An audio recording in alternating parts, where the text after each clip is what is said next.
the time now. And the race is on. Commodity Pernicious Danori inside Best Biscuit. Prayer of Hope is racing import by the Real Queen Mamba Rayo. And Royal Viva is running at the tail of the field.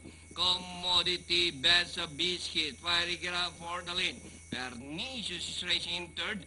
Racing for Prayer of Hope, Queen Mamba. Royal Viva and Rayo is now running at the tail of the field. Commodity by 3/4 of a length. Best Biscuit pressing up from the outside. Pernicious racing in third by some 2 lengths. Prayer of Hope racing in fourth by another 2 lengths. Racing towards the last 450. And going to the long, nice stretch run with a favorite Commodity by a length and a half. Best Biscuit, Pernicious, Prayer of Hope down on the inside, Queen Mamba. And nearing the finish line, Commodity, Prayer of Hope, Best Biscuit, Pernicious, Queen Mamba. Commodity, Prayer of Hope, sneaking moves up by Darrell. And finally, Prayer of Hope, Commodity, Best Biscuit, Queen Mamba, Pernicious, Royal Viva, and Rayo comes last.